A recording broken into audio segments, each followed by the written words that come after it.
Shake the dust from the stars tonight. Light a candle in my name. Together maybe we could learn to change. The gift of silver becomes the gift of gold.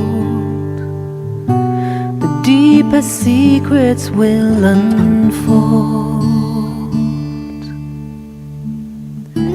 The night is shattered by the rising sun, and all the earth will sing the same song.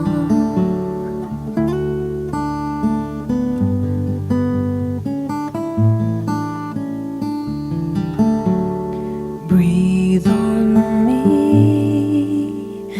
breath of love. Wrap the broken pieces of this heart. Find the voices, make them still, and hold the shadows back and drink your tired of fighting words stored in my head, and all the dreams we've left unsaid. The sun is rising, now it won't be long till all the earth will sing the same song.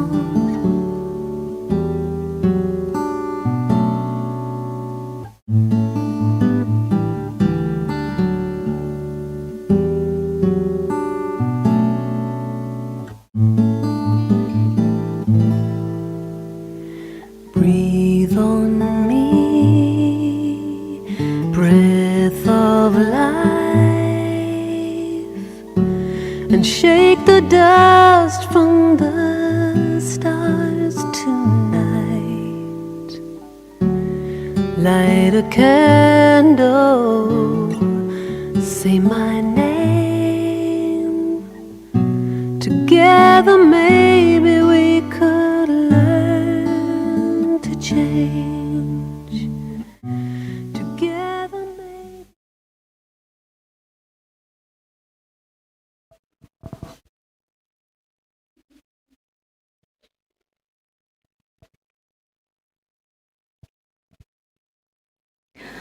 Om Shanti. I would like to welcome Sri Jayanti to join with us, and on behalf of everyone, I would like to welcome her.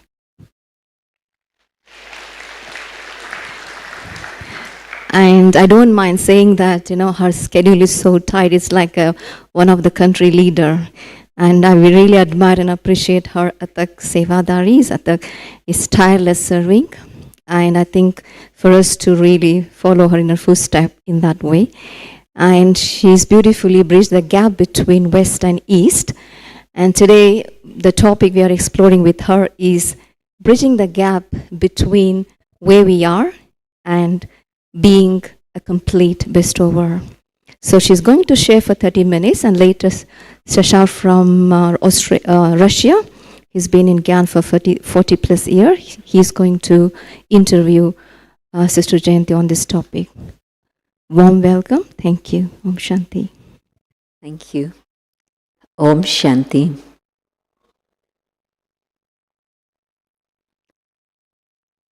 This morning I saw some of you in class, but now I'm seeing those who've come from Pandapavan also, and so lovely to see you all. There was one particular sentence that Baba spoke a few Murlis ago, which has stayed in my mind, and I'll share with you the Hindi words, Sochta Swarup, thinking about something, being the embodiment of thought, And what Baba wants us to become is Anubhav Swarup, to be the embodiment of experience. And I think that maybe this in a way summarizes where we are and where we would like to be, to become Bab Saman or to be unlimited benefactors, because we think about many, many aspects of Gyan, which is wonderful. At least then I'm not thinking about humans or things out there, but my churning of Gyan is going to help my intellect become clean and clear, which is a very powerful foundation for any effort. And so churning of Gyan is excellent, but not to let it stay there, but to actually practice the things that Baba's teaching us so that it becomes part of my experience. But one particular thing I learned this year, which was actually very powerful, was something from Dadi Ratan Mohini's class, a class she'd taken some years earlier. And it was on the subject of soul consciousness. Did many of you know that Dadi's favorite topic was always soul consciousness? Yes? She would describe it beautifully, and she would say that her journey began with that understanding and experience. And she was 11 years old when she came with her mother and sister, but she was the motivating force for the surrender. And she said, just imagine, at that age, you want to be with your parents all the time, and yet Baba made us practice soul consciousness in such a powerful way that we actually felt detached, not just from our body, but from everybody else around us. And it was truly not a physical birth, but a spiritual rebirth in which, on a physical level, all the logics were left behind physically, and we were able to just experience Baba and Mama as a mother and father. And so that's her practical experiment with soul consciousness.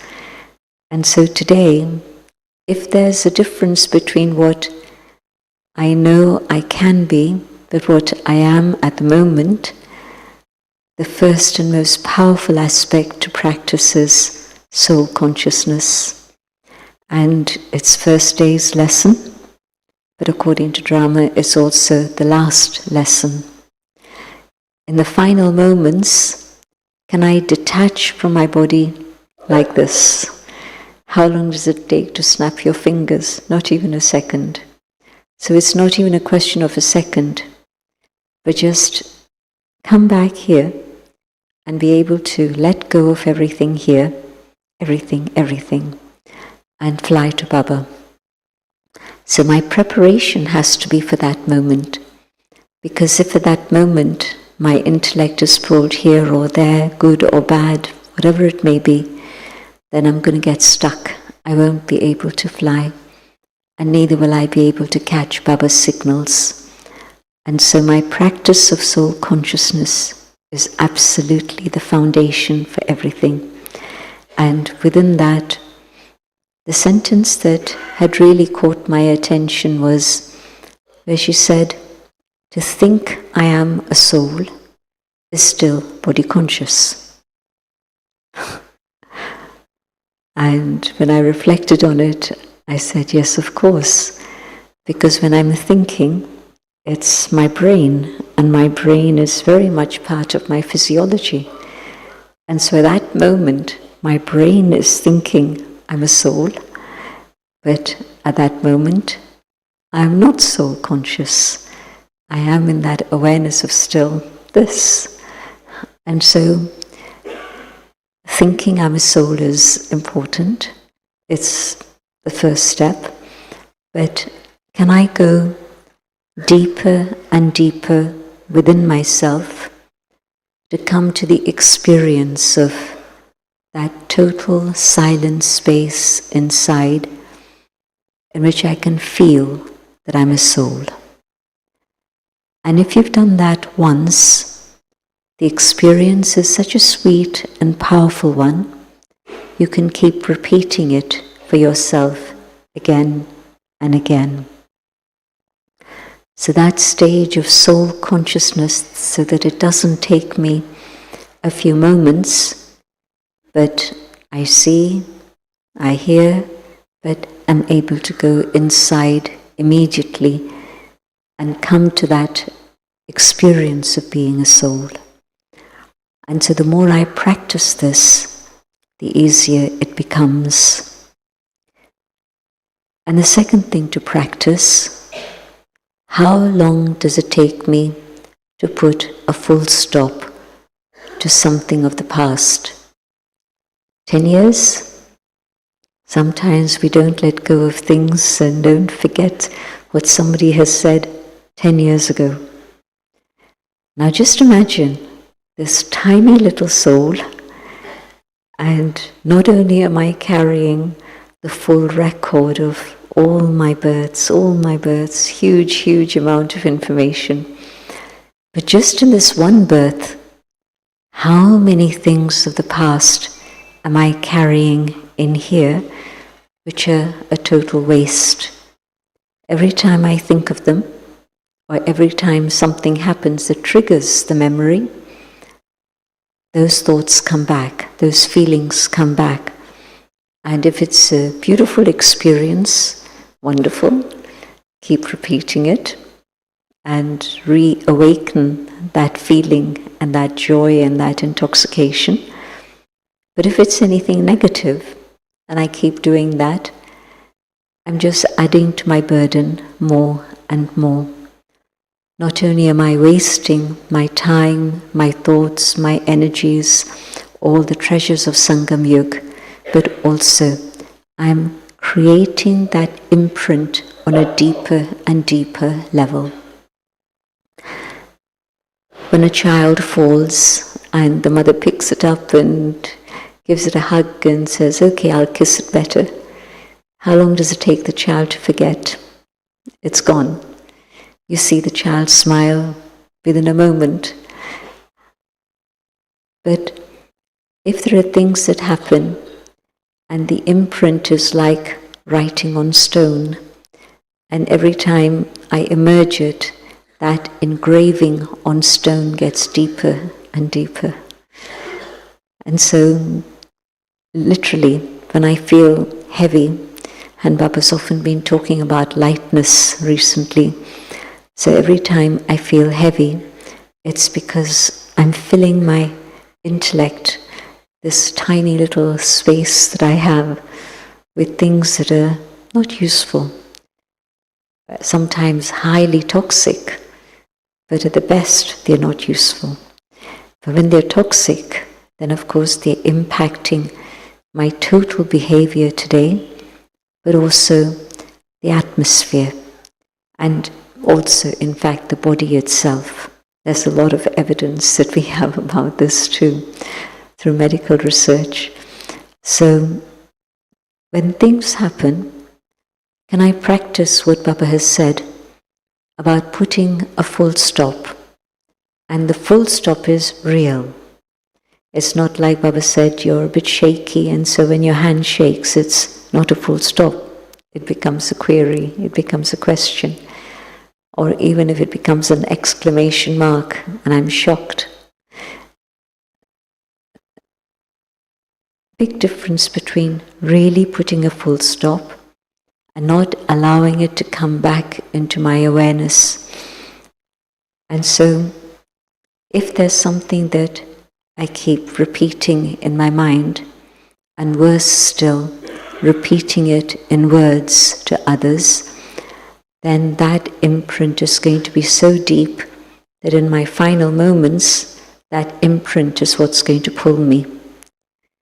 But to be able to put a full stop needs practice. And so can I check myself? How many things of the past am I still carrying? And can I start deleting them one by one by one? It would be great to say, just keep the button pushed and it'll all get deleted. but it's different situations, different feelings, different people, different everything. And so it's there in a big way. And it's being added all the time. And so I need to delete all the things from the past, but also I need to make sure that I don't add on anything further. If I can practice putting a full stop quickly and making it effective, that's going to save me a huge amount of time and energy that I can then devote to doing good things. Baba's often there was a whole month about Mansa Seva, but also all the Avyakt signals are somehow related to yoga in a way, but especially the month before where Baba was talking a lot about being lost in love. And today Baba's lovely definition, hugging is not a physical thing. To be lost in Baba's arms isn't a physical experience, but it's the experience that I'm sure many of you have had already. It's the experience of being merged in Baba's love to such an extent that you're totally unaware of the world out there. It's not useful. What is useful is just to keep alive that experience. So can I keep practicing putting a full stop so that I can go back again and again into that experience of the ocean of love and being merged in that ocean. And everybody's experience that when things are challenging, then it's Baba's love that carries you through. Yes, you're using Gyan and you're telling yourself stop the if and why and but things still keep coming up. But the more I stay lost, immersed in that love, then I say, well, this is what Sangam Yuga is all about. Sangam Yuga isn't about somebody else's behavior. It's not about somebody else's stage. That's their concern, not mine. My concern is my stage. At one point, Avyakt Bapdada had asked the question, way back, what is it that Brahma Baba loved the most? And all of us thought that the answer was going to be Baba. The answer wasn't that. It's very different. The answer was Brahma Baba loved his stage. Makes sense, right? If I make sure I keep my stage the way it should be, clean and pure and flying and light and easy, then it's very simple to be with Baba all the time. And if things are getting me down and my stage is getting heavier and heavier, and it shows on my face, it shows in my interaction with others, it creates a cloud, a shadow around me that touches others also. But equally, the stage of being light and easy, can I keep that stage, having had that experience of being lost and merged in Baba's love, can I keep that stage through the day? Yes, there's a lot of things to be done. And Sangam Yuga, you don't just have to look after yourself, you also have to go to work, you also have to do service, you have to think about Lokik family, you have to think about relationships at the center. It's a lot that's going on in Sangam Yuga. But if I stay light, I'll deal with each thing as it comes. I won't invoke trouble. And if trouble does come, because I'm light, I can deal with it more easily. But sometimes we invoke trouble. Maybe it'll happen, maybe it'll... And so even before the situation actually arises, I've generated a lot of waste energy. And maybe it's my thoughts that have made that situation happen the way it is. And so can I not invoke trouble? Can I use Gyan at that time to say, let me focus on the present. Let me do what I need to do now. And yes, when I need to plan, even that, if I stay light and plan, not negative eventualities, but planning in a practical way. I need to do this, I need to do that, I need to do the other. But if my mind is clear and light and easy, then the plan is more likely to be accurate and therefore successful. And if I'm getting heavy and generating all sorts of waste, but maybe this, maybe that, maybe the other, then I'm going to get so heavy and I'm going to invoke that trouble. And so these three practices are absolutely vital. Going deep into the self and finding that feeling, that experience of the soul, being able to put a full stop to anything, even good. The Dadis never spoke about the service they did. Others spoke about it. Think about it. Dadi Janki? Yes, there might have been an encounter that she was touched by, so she would talk about that. But she wouldn't talk about it in terms of achievements in any way. And so even the past, good things, but can I put a full stop? But yes, the memories of Sakar Baba, those she kept alive by emerging them in her consciousness again and again. And that's how she coped with illness. When there was illness, she'd say, just leave me alone. And she would spend time in silence, emerging those stories of Baba.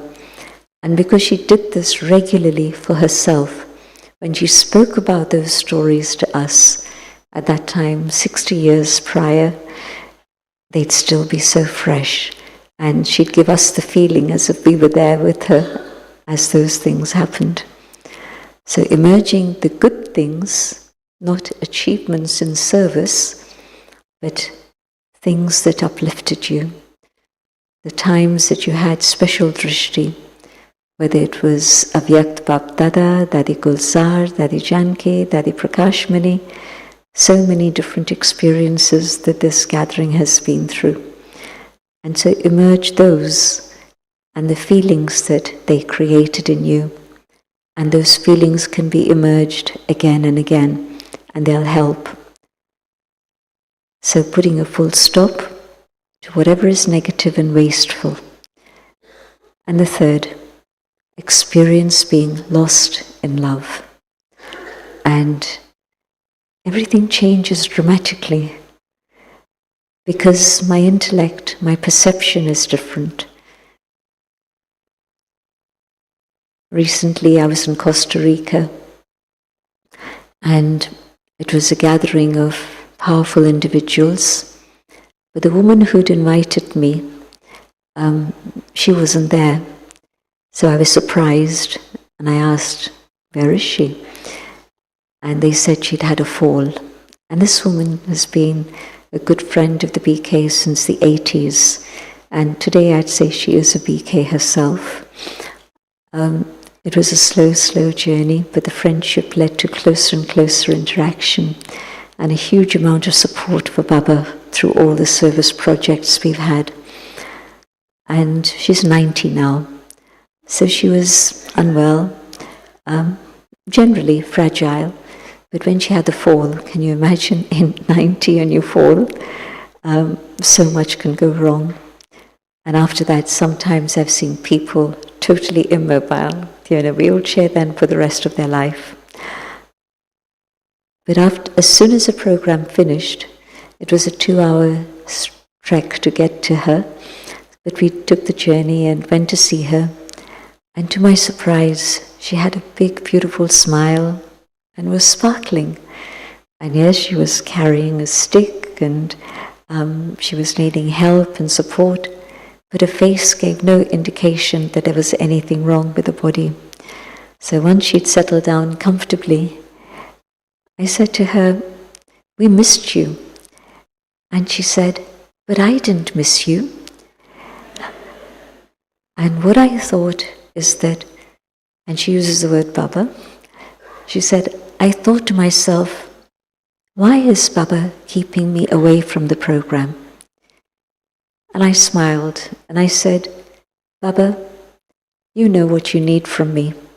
You don't need me to be running around anymore. There are many young ones who can do that.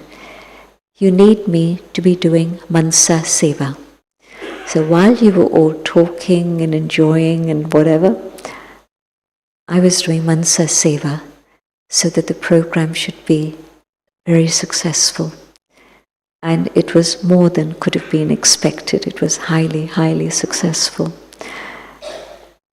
Now here's a woman who's reading Murlis now and has had a long association with Baba and BKs. At age 90, she's reminding us of Mansa Seva.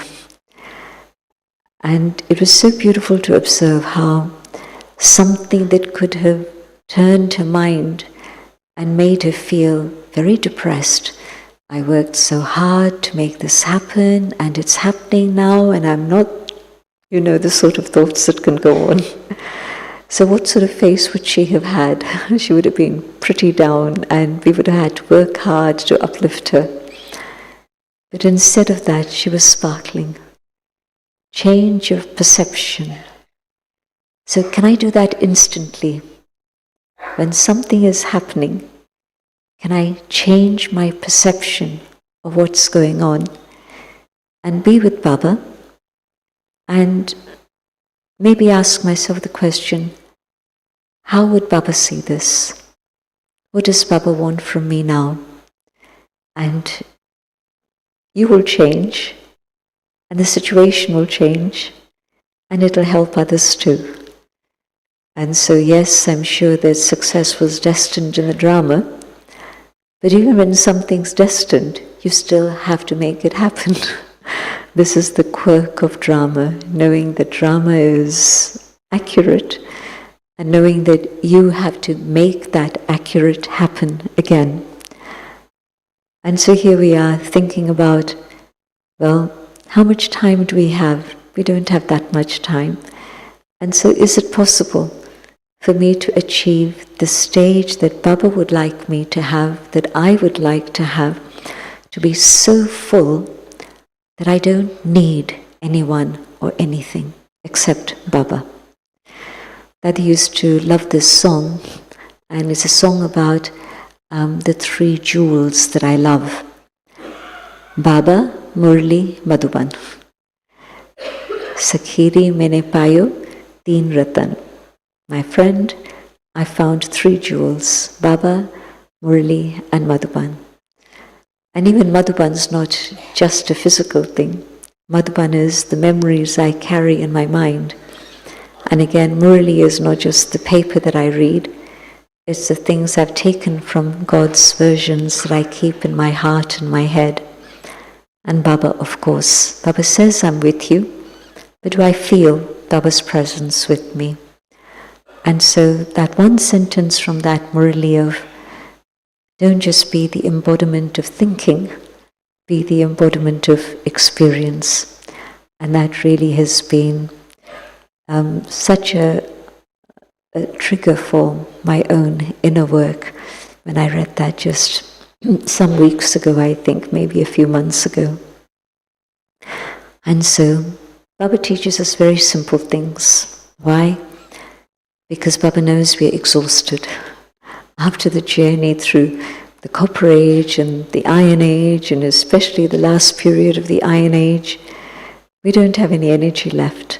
And it's so visible in what's going on in the world today.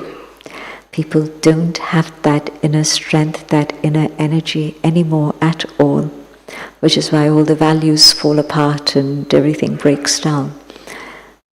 But Baba comes to recharge the soul completely, renew the soul completely. And so Baba teaches us simple methods, but we just have to work on them, apply them, remember them, that's it. And definitely, when I'm feeling full because I've taken everything that Baba wants to give me, then automatically you're able to give. Devta, this word in Hindi, deity. Devta, dene wala.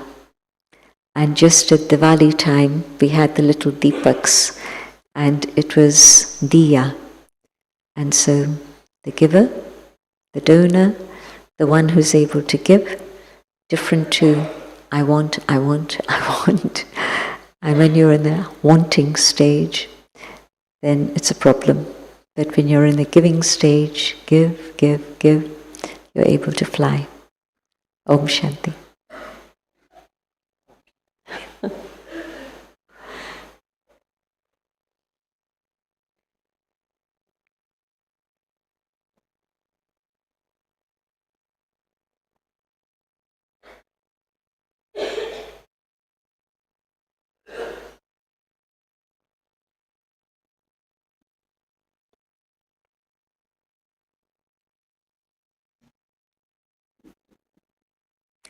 I heard Sasha give a whole talk in perfect Hindi in Delhi a few days ago. And I knew that Sasha translated from Hindi into Russian directly, but I didn't know that you could speak Hindi so well. Congratulations. Thank you, Didi. That was a very short talk. It was short, but it was very sweet and powerful. And thank you so much, Didi. And I really don't like this part of mine in this drama, to stop this wonderful flow of wisdom and love and experience. And sometimes they say that you have to throw a stone in the water to cause the ripples. But here I don't feel the need even to throw any stones, but just according to the drama, this part was given to me, and I hope that the second part of the session will be a useful continuation for what we have already heard, and I have already taken these 3 points deep to my heart. Soul consciousness, putting a full stop on the past, and just being in Baba's arms, in Baba's lap. So, and Didi now is something very practical about being a bestower, and it's a practical example with one of the brothers whom I know, and he is a very good server. He has very bright ideas, and he does lots of good things, but what is his speciality is that he never takes tollies when he comes to the center, and he avoids taking gifts. He says, if I take something from the yajna, which is so invaluable, then I have to give much more than I can. So it's better if I remain a bestower. If I take tollies or gifts, that will make, I will no longer be a bestower. So, Didi, what would you recommend to such a selfless server? I know that when people would say to Sakar Baba, Baba, I don't need anything, you've given me enough. Baba would say, but take even a little gift from Madhuban, this word souvenir, to be able to come back, to be able to remember. And so that souvenir from Madhuban will awaken memories of Madhuban. As you see it, every time you see it, maybe it's a shawl, every time you wear it, whatever it is, it'll remind you of Madhuban and bring you closer to Baba. And so Baba would very much want the individual to take something, even something little. And then tolis, well... Because you eat them, huh? You can't keep them. So tolis, somehow early on, I couldn't take so many tolis, and there were always plenty tolis around. So I used to say to Dadi, whichever Dadi, Dadi, can I just take drishti? And so they'd smile, and they'd give me drishti. And so if you're avoiding Tuli for whatever reason it may be, whether it's health, whether it's because you don't want to take from the yajna, whatever it may be, but you can just say, I'll take the blessing and take your drishti. Yeah, great. So I will try that. As we're having this topic of being a bestower, so, and especially in today's morning Morley, it was also, or just a couple of few days ago, it was a very powerful wave of how we should do Baba's Seva Nirantar, constantly. Maybe just 5-6 days ago, Baba was saying that you should do Seva in your every thought, every second, even when you are sleeping. People on seeing you should feel that this is something special, this is an angel. So I feel that sometimes this idea of being a server, a bestower, 24/7 may be a little bit scary. Like if I'm a bestower, like Baba says, 8 hours a day, that's perfectly okay. 16 hours a day, okay. But if I'm a server 24/7, it means that I do not have my personal space. I do not have any private time. And that may be an obstacle sometimes for deciding that, yeah, I should be a permanent bestower. I'll give you a practical example. And there was a time when Daddy was quite unwell and she wasn't able to come down to class. She'd come for Amrit Vela in Baba Bhavan in London, and on that same floor, her bedroom, and then a few steps away was Baba's room and a sitting room. And so she would come for Amrit Vela. Then after Amrit Vela, then word got around and more started to come. But even the handful who were there first, they would then turn around to take drishti from Daddy, because she'd be sitting in the corner. And after drishti, she would speak for about 10 minutes. But it'd be so beautiful, so powerful, so uplifting, as many, many more were coming. And then through the day, she needed to rest. There was a medical reason that the doctors in London couldn't diagnose. But then when she came to India, on Dadiji's insistence, Dadi really said to her, you have to travel, you have to come. So she came. And the doctor diagnosed it and put it right. So it was very simple. But at that time, she couldn't come down the stairs at all. And we'd see her face when she was lying down and she would be smiling. And afterwards I'd ask Daddy, what was happening? And she'd say, Baba had taken me on service. I don't know where Baba took me, but it was somewhere, and Baba was asking me to give them drishti and give them toli. And so it was deep in her consciousness to be able to serve. And Baba gives that example of the tailor. The tailor would be cutting material through the day, and then at night, the family was shocked when he started pulling off the bed sheets and cutting them, because this is what he had done through the day. So he was continuing to do that through the night. And many of you would have had, not cutting bed sheets, but a similar experience. If there's something that you've been doing repeatedly through the day, it's in your dreams. You're doing the same thing in your dreams. Who's had that experience? Only a few? But I'm sure many, many of you would have had, but you've forgotten. But certainly it happens. So if through the day I'm giving, it's totally natural that through my time of sleep I continue to do that. It's a reality that happens. And so, yes, Daddy used to first have dreams of service, and there's a few examples that I have.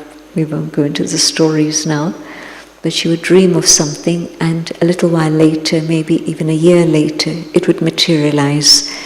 And I'd remember that Daddy shared this dream with us when it's actually now happening in practice. And then it switched to the stage where she was doing service in her dreams. Not just having dreams of service, but she was actually serving in her dreams. And Hansa shares the story of how sometimes she'd go to wake up Daddy. Daddy, there's people waiting, you have to come and meet them. And Daddy would say, I was giving Toli. I have to finish my job, I'll come in 5 minutes. And then she'd go, close her eyes, and again she'd be doing this. She was giving Toli. So that's why it is possible. I've seen it happen as a reality. But the other thing you mentioned is very, very important.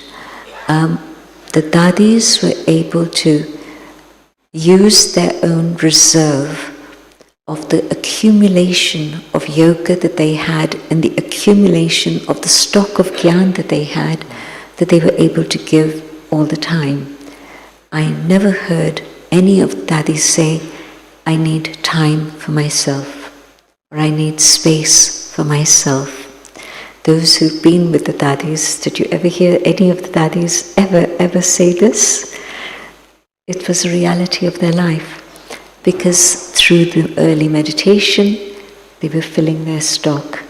Through the sharing of Murli and Gyan through the day, they were again refilling themselves. And Dadi Janki's expression used to be, I'm a miser. And Dadi was the most generous person you could ever meet. She would give away her own share of her lunch to somebody else, and they wouldn't even know that it was her share. And she would say, it's okay, if I don't have one meal, it's not going to make any difference. So that was Dadi. But now she's saying, I'm a miser. And she'd say, I don't give anyone my energy.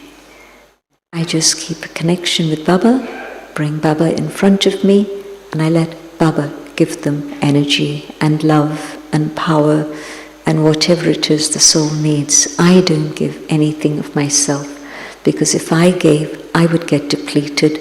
And so I've learned to keep Baba there so that Baba can give them, but also not just that I don't want to get depleted, but their connection should then be with Baba and not just with me. And so, yes, when it was COVID, we heard about compassion. And then after a couple of years, we heard about compassion deficit, that people no more had compassion. Whatever they had, they'd given, and now they were empty. And so you never saw any of the Dadis get empty, because they knew how to bring Baba in the picture and let Baba give. And of course then they earn double, because then Baba's giving them extra love, but the individual they've served is also giving them good wishes. The double commission. Oh, that reminded me of our experience of meetings with Dadi Janki and Shantivan, especially the last years, night time, around 9 o'clock, and we were just sitting, and Dadi was serving the whole day from Amrit Vela, and then she is sitting late at night, sharing her stories, giving drishti to all of us. And when the sisters try to sort of show us that you have to leave already, it's already time. Just once, it touched me very much. And Daddy said but they need me. They need me, though. That's why I'm here. Maybe in this body, I don't know. That's why. That's why I'm here. They need me. If they don't need me anymore, perhaps I will go. So that's true. That's true. That it was giving all the time. Yeah, absolutely. That was non-stop. Sometimes, Didi, it's like I'm a bestower. I know that I have a very nice skill, a talent. I can sing well. I'm a great communicator. I know my speciality, and I know that using this speciality is for me the way to be a bestower. But somehow this speciality is not used. I can sing well, but my service is to bring mic on the stage to those who are singing. And I'm not talking about Suresh Bhai. Or I'm a brilliant communicator, but I'm put in the office where I'm just all alone with papers and emails and all that. So does it mean that my potential is not being used? I want to be a bestower, but I'm somehow limited to some other tasks that can be done well by, anyone else. When I was leaving Pune to come to Madhuban to surrender to Baba, Daddy gave me 3 mantras, and one of the mantras was, whatever service is given to you, never think it's going to be too much for me, because if you say that, the door will shut. But if you say yes, the door will keep open and you'll be able to learn and move forward. But if you think that the service is too low for you, again, if you say no, again the door of fortune shuts, because then people will hesitate to offer you anything. And if you say yes, then one thing will lead to another and another, and you'll move forward. So it's a good mantra to remember, and it's been very practical. But I also want to share the story of another person. This person came to Daddy, this is early days, early 80s, and there were very few Brahmins in that country. And this person said to Daddy, Daddy, I have a PhD and I have all this education and I could do a lot of service, but I'm not being given a chance. And Daddy said, when you let go of that thought that I am the one who's educated, let go of that completely. Be a clean, clear instrument, then Baba will use those qualities. While you think, I can do this, the doors won't open. And it was a very powerful lesson. I was translating for Daddy, but I mean, everyone who's ever been a translator knows how much we've learned through translation. But that scene is something I often remember. That it's my ego that's saying, I, this, and this. But can I accept whatever service it is that comes to me? And if I accept that, I'll be able to interact with others, I learn from them, and I'll create relationships with them, and there'll be more doors opening for me. But if I'm waiting for something else, well, maybe that opportunity is never going to happen. But this I that comes in, I can do this, that's the block.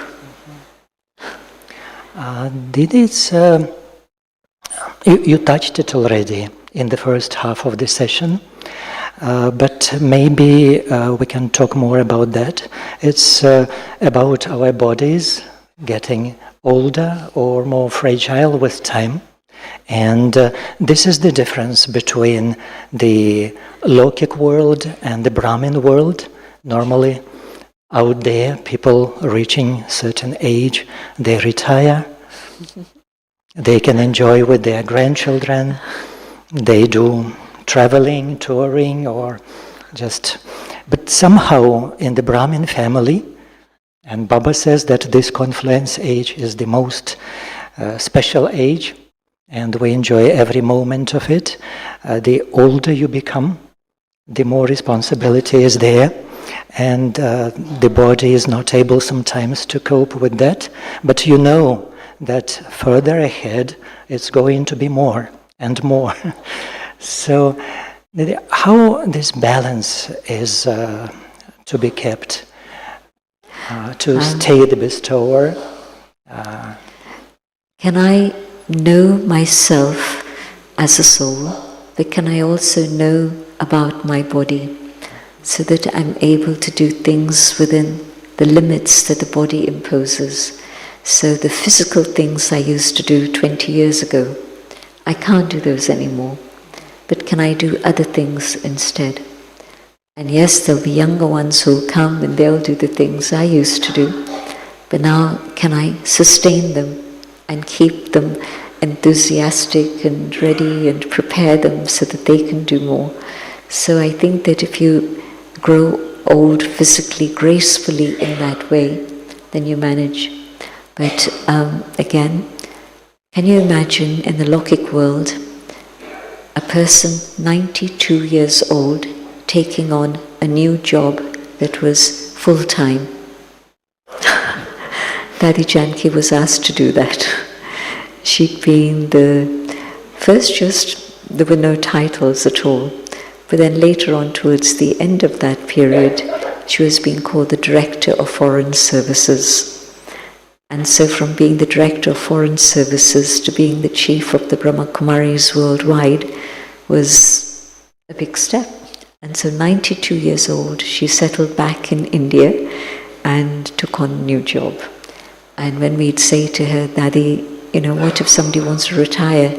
She'd say, well, why are they tired? They shouldn't be tired. If they weren't tired, then they wouldn't retire.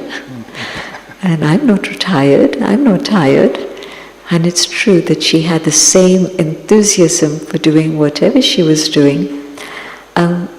We saw the changes in Dadi in a very gradual, dramatic way. It was dramatic in the sense that it was a different Dadi. So where she used to give class, imagine she would hear the Murali and immediately it was being processed. And immediately after Murali, she would give class. Not just 15 minutes, 20 minutes. Who remembers that she gave class for 45 minutes? Every single day, wherever it was she was in the world. And every single day it was new things that were coming out. Amazing, really amazing. And later, gradually, the length of her classes reduced. And at the end, she was just giving class for 5 minutes, and then she'd say, okay, can someone sing a song? Or she'd tell the sound people, can you put on some dance music? We should dance. Her role changed completely. She was in a wheelchair by then, but you could see her dancing. And so she knew what her limits were, and she adjusted to that in a very gradual, natural way. But those who were seeing her after maybe a year or 2 years, they'd say, that is so different. But yes, she understood what you need to do. And so yes, if my body needs something extra, let me give it that. If my body needs something less, let me do that.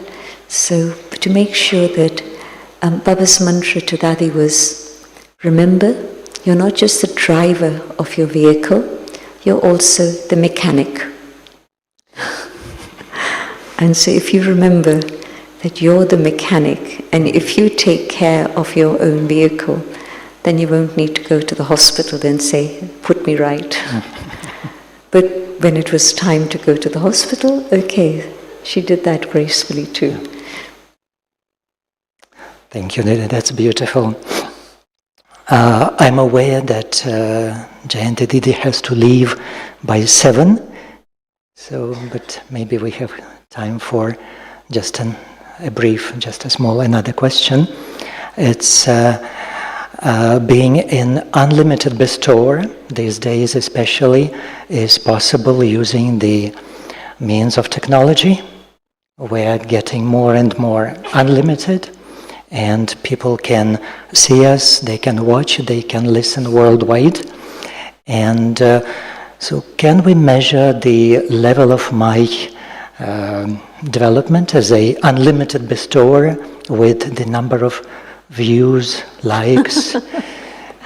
I don't think so. Why? Because Mansa Seva is unlimited.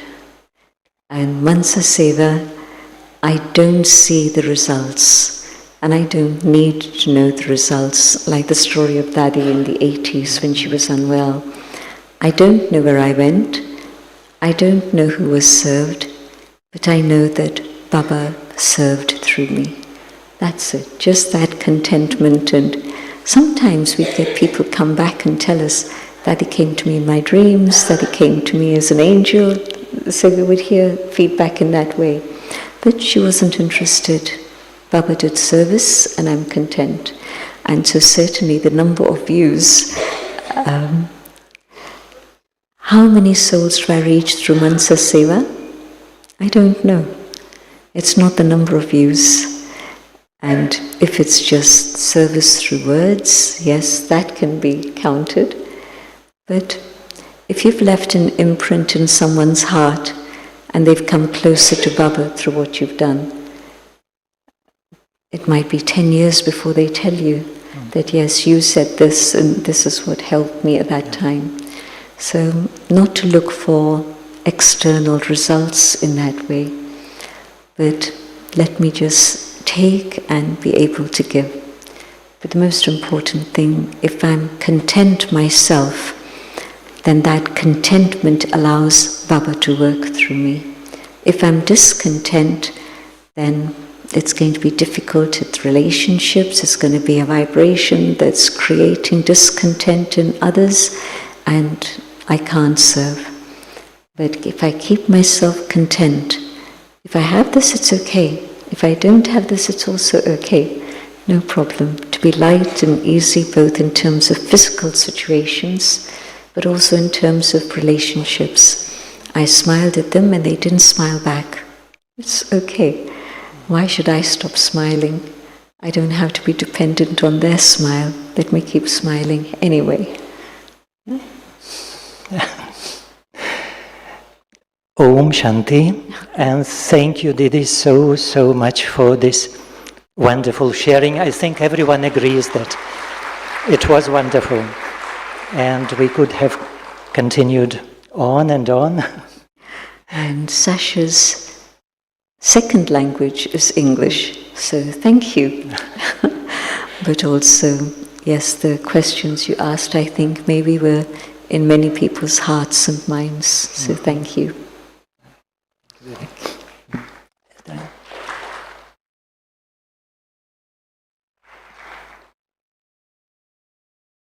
you very much for the insight about the topic, and also for Sasha for beautiful questions.